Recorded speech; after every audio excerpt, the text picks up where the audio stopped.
আপনারা দেখছেন SK media 24 ঘন্টা, সত্য সবার আগে আপনাদের সাথে। 7/6/2025 বৃহস্পতিবার গড়বেতায় এক 13 বছর বয়সের স্কুল ছাত্রীকে রাস্তা থেকে তুলে নিয়ে গিয়ে ভর দুপুরে ধর্ষণ করেছিল স্থানীয় তৃণমূল নেতা দেহরক্ষী মুজিবুর মণ্ডল।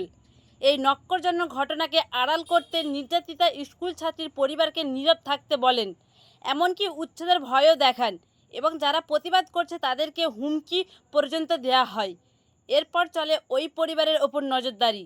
ধর্ষিতা স্কুল ছাত্রী কিশোরীকে মেদিনীপুর মেডিকেল কলেজ হাসপাতালে ভর্তি করানো হয়েছে, সেখানে তার চিকিৎসা চলছে। সূত্র মারফত ঘটনার কোনো এফআইআর হয়েছে কিনা তা নিয়ে নীরব গড়বেতা থানার পুলিশ প্রশাসন। জানা যায় যে আসামি গড়বেতা ব্লকের আগ্রা গ্রাম পঞ্চায়েতের টিএমসি প্রধান আজিম চৌধুরীর বাইক পরিচালক। 9 জুন স্টুডেন্ট ফান্ড রাজ্য কমিটির নেতৃত্ব হেফজুল্লাহ গায়েনের একটি প্রতিনিধি দল মেয়েটির পরিবারের সঙ্গে দেখা করেন এবং মেয়েটির পরিবারকে আশ্বাস দেন স্টুডেন্ট ফান্ড পরিবারটির পাশে আছেন এবং আইএসএফের বিধায়ক নওশাদ সিদ্দিকী ফোনে কথা বলেন পরিবারের সাথে। তিনি জানান পরিবারটিকে সব রকম আইনি সহায়তা প্রদান করার জন্য তিনি প্রস্তুত আছেন। এসকে মিডিয়া 24 ঘন্টা নিউজ চ্যানেলের সঙ্গে আমি সাগিরা খাতুন, সত্য সবার আগে আপনাদের সাথে। ঠিক আছে, যা কাগজ আছে কাগজের জেরক্স গুলো এখানে দিয়ে দিন। এই ছেলেটির হাতে ছবিগুলো তুলে দিন। ঠিক আছে, ছেলেটিকে পাঠিয়েছি। বলছিলাম জি যে আপনাকে আসতে হবে এখানে। আচ্ছা স্যার, আমি দেখছি যদি আমার তখন বাবাজি করে মারপিট করবে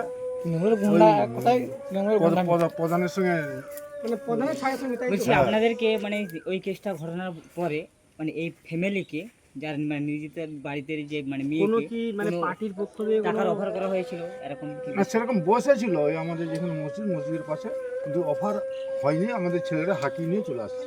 এখন তারা কি আশ্বাস দিয়েছে? বলছিলাম আর কেউ এসেছিল এখানে, কোনো রাজনৈতিক দল বা সংগঠন বা কোনো? না, সংগঠন তো আসবে, গ্রামে সংগঠনগুলো আসবে পঞ্চায়েত। না না এটা নয়, মানে মানে বিরোধী দল কেউ আসেনি। এটা কি ধামাচাপা দেওয়ার চেষ্টা হয়েছে নাকি? হ্যাঁ, হচ্ছিল আগেটা, প্রথমে হচ্ছিল। এবার আমাদের গ্রামের পক্ষ থেকে আমাদের পাড়ার ছেলেরা তো মানবে কেন মানবে? এটা মানতে কি বলছে শুনুন। প্রশাসনের পক্ষ থেকে কি আশ্বাস পাওয়া যাচ্ছে? তারা কি বলছে? না, প্রশাসন লুটছে, ভালোই লুটছে প্রশাসন। বাড়ির কেউ নেই নাকি? বাড়িতে কেউ নেই। আচ্ছা, আমরা এই যে ছেলের মা হচ্ছে ওই আমার ভাবি, মানে বড় বৌদি।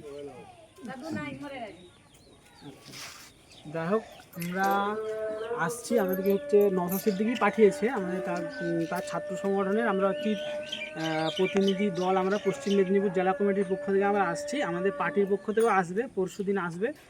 নওশাদ সিদ্দিকী একটু চাপের মধ্যে আছে বলে আসতে পারেনি।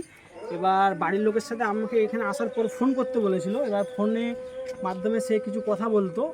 এবার বাড়ির তো কেউ নেই, মানে এতটুকুই যে আমরা আপনাদের পাশে আছি। নওশাদ সিদ্দিকীও আছে, যতটুকু আইনি সহযোগিতা করা প্রয়োজন নওশাদ সিদ্দিকী নিজে দায়িত্ব নিয়ে আইনি সহযোগিতা করবে বলে আশ্বাস দিয়েছে। আমাদের সাথে কথা হয়েছে, বুঝতে পারলেন। এবার মানে যদি মেডিকেল রিপোর্ট থাকতো সেগুলো আমরা ছবি তুলে নিয়ে যেতাম। এবারে বাড়ির তো কেউ নেই বলছেন। আপনার মেডিকেল রিপোর্ট এখন নিয়ে গেছে ওরা।